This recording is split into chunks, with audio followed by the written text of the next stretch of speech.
Hi ಎಲ್ಲರಿಗೂ ನಮಸ್ಕಾರ. Welcome back to Ranji's cooker YouTube channel. ಇವತ್ತು ನಾನು ಚಳಿಗಾಲಕ್ಕೆ ಸಖತ್ ರುಚಿಯಾಗಿರೋ ಹಾಗೆ ಟೇಸ್ಟಿಯಾಗಿರೋ ಕಡಲೆಬೇಳೆ ವಡೆನ ಯಾವ ರೀತಿ ಮಾಡೋದು ಅಂತ ತೋರಿಸ್ಕೊಡ್ತಾ ಇದ್ದೀನಿ. ತುಂಬಾ ಸುಲಭ, ಹಾಗೆ ತಿನ್ನೋದಕ್ಕೂ ತುಂಬಾ ಚೆನ್ನಾಗಿರುತ್ತೆ. ಯಾವ ರೀತಿ ಮಾಡೋದು ಅಂತ ನೋಡೋಣ. ಅದಕ್ಕಿಂತ ಮುಂಚೆ ನನ್ನ ಚಾನಲ್ನ ಇನ್ನೂ ಯಾರು ಸಬ್ಸ್ಕ್ರೈಬ್ ಮಾಡಿಲ್ವೋ ದಯವಿಟ್ಟು ಸಬ್ಸ್ಕ್ರೈಬ್ ಮಾಡ್ಕೊಳ್ಳಿ.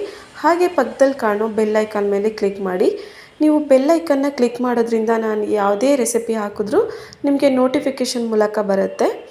ಯಾವ ರೀತಿ ಮಾಡೋದು ಅಂತ ನೋಡೋಣ. ಮೊದಲಿಗೆ ನಾನು 1 ಕಪ್ ಕಡಲೆಬೇಳೆನ ತೊಗೊಂಡಿದ್ದೀನಿ. ಇದನ್ನು ಕ್ಲೀನಾಗಿ ವಾಶ್ ಮಾಡಿಬಿಟ್ಟು 2 ಅವರ್ಸಿಂದ 3 ಅವರ್ಸು ನೆನೆ ಇಡಬೇಕು. 2 ಅವರ್ಸ್ ಆದಮೇಲೆ ನೀರನ್ನೆಲ್ಲ ಬಸಿಬಿಟ್ಟು ಈ ರೀತಿ ಜಾಲರಿ ಟೈಪಲ್ಲಿರೋ ಒಂದು ಬೇಷನ್ ಇಲ್ಲ ತಟ್ಟೆಗೆ ಹಾಕ್ಕೊಂಡ್ರೆ ನೀರೆಲ್ಲ ಈರ್ಬಿಟ್ಟು ಸ್ವಲ್ಪ ಡ್ರೈ ಆಗುತ್ತೆ. ಒಂದು 20 ಮಿನಿಟ್ಸಿಂದ 30 ಮಿನಿಟ್ಸ್ವರೆಗೂ ಡ್ರೈ ಆಗೋದಕ್ಕೆ ಬಿಡಿ. ಇವಾಗ ಮಿಕ್ಸಿ ಜಾರಿಗೆ 2 ಒಣಮೆಣಸಿಕಾಯಿ ಹಾಗೆ 3 ಹಸಿಮೆಣಸಿಕಾಯಿನ ತೊಗೊಂಡಿದ್ದೀನಿ. ಹಾಗೆ 1 ಇಂಚ್ ಆಗೋಷ್ಟು ಶುಂಠಿನ ಚಿಕ್ಕದಾಗಿ ಕಟ್ ಮಾಡಿ ಹಾಕ್ಕೊತಾ ಇದ್ದೀನಿ.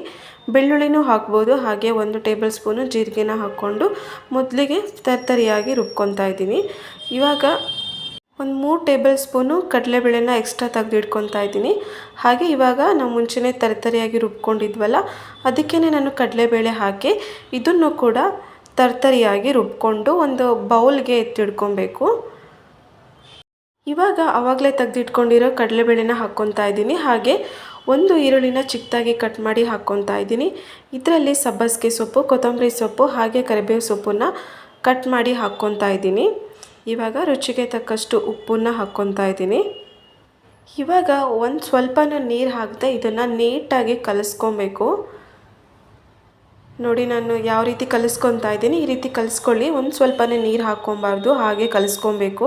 ಇವಾಗ ನಿಮಗೆ ಯಾವ ಸೈಜಿಗೆ ಬೇಕೋ ಆ ಸೈಜಿಗೆ ಉಂಡೆಗಳನ್ನ ತೊಗೊಂಡು ಕೈಯಲ್ಲೇ ಈ ರೀತಿ ಮಾಡಿಬಿಟ್ಟು ಒಂದು ಪ್ಲೇಟಿಗೆ ಹಾಕಿಟ್ಕೊಬೋದು. ಇಲ್ಲಾಂದ್ರೇ ಡೈರೆಕ್ಟಾಗಿ ನೀವು ಸ್ಟವ್ ಮೇಲೆ ಎಣ್ಣೆ ಇಟ್ಟು ಹೈ ಫ್ಲೇಮಲ್ಲಿ ಎಣ್ಣೆನ ಕಾಯೋದಕ್ಕಿಡಬೇಕು. ವಡೆನ ಹಾಕುವಾಗ್ಲೂ ಅಷ್ಟೇ ಹೈ ಫ್ಲೇಮಲ್ಲೇ ಇರಬೇಕು. ಮೀಡಿಯಮ್ ಫ್ಲೇಮಲ್ಲಿ ಇಟ್ಕೋಬೇಡಿ. ಹೈ ಫ್ಲೇಮಲ್ಲೇ ಇಟ್ಕೊಂಡು ಒಂದೊಂದೇ ವಡೆಗಳನ್ನ ಮಾಡಿ ಕೂಡ ಹಾಕ್ಕೊಬೋದು. ಇಲ್ಲಾಂದರೆ ಮುಂಚೆನೇ ಪ್ಲೇಟಲ್ಲಿ ಎತ್ತಿಟ್ಕೊಂಡು ಆಮೇಲೆ ಕೂಡ ಮಾಡ್ಕೊಬೋದು. ನೋಡಿ ಹೈ ಫ್ಲೇಮಲ್ಲಿ ಇಟ್ಕೊಂಡು ನಾನು ಹಾಕ್ಕೊತಾ ಇದ್ದೀನಿ. ಇದು ಚೆನ್ನಾಗಿ ಒಳಗಡೆ ಎಲ್ಲ ಬೇಯಬೇಕು. ನೋಡಿ ಗುಳ್ಳೆಗಳೆಲ್ಲ ಬರ್ತಾ ಇದೆ. ಇದು ಗುಳ್ಳೆ ಎಲ್ಲ ಸ್ವಲ್ಪ ಕಮ್ಮಿ ಆಗಿ ಕಲರ್ ಚೇಂಜ್ ಆಗುತ್ತೆ, ಆವಾಗ ಬೆಂದಿದೆ ಅಂತ. ಇವಾಗ ನೋಡಿ ತೋರಿಸ್ತಾ ಇದ್ದೀನಿ, ಈ ಥರ ಕಲರ್ ಬರಬೇಕು. ಈ ಥರ ಕಲರ್ ಬಂದು ಗುಳ್ಳೆಗಳೆಲ್ಲ ಕಮ್ಮಿ ಆಯಿತು ಅಂದರೆ ಚೆನ್ನಾಗಿ ಬೆಂದಿದೆ ಅಂತ. ಇದಕ್ಕಿಂತ ಜಾಸ್ತಿ ಫ್ರೈ ಮಾಡೋಕ್ಕೆ ಹೋಗಬೇಡಿ, ಯಾಕೆಂದರೆ ಸೀದೋಗುತ್ತೆ.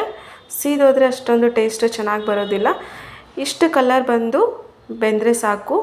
ಇವಾಗ ಸರ್ವ್ ಮಾಡಿ ತೋರಿಸ್ತೀನಿ ನಿಮಗೆ. ನೋಡಿ ಇವಾಗ ಸರ್ವ್ ಮಾಡ್ಕೊಂಡಿದ್ದೀನಿ ಯಾವ ರೀತಿ ಬಂದಿದೆ ಅಂತ. ತುಂಬಾ ಚೆನ್ನಾಗಿರುತ್ತೆ. 1 ಕಪ್ ಕಡಲೆ ಹಿಟ್ಟಿಂದ ಸುಮಾರು ಒಂದು 10ರಿಂದ 12 ವಡೆಗಳನ್ನ ನೀವು ಮಾಡ್ಕೊಬೋದು. ತುಂಬ ಚೆನ್ನಾಗಿರುತ್ತೆ, ಈಸಿ ಕೂಡ. ಒಂದ್ಸಲ ಟ್ರೈ ಮಾಡಿ ನೋಡಿ. ಯಾವ ರೀತಿ ಬಂತು ಅಂತ ಕಮೆಂಟ್ ಬಾಕ್ಸಲ್ಲಿ ಕಮೆಂಟ್ ಮಾಡಿ.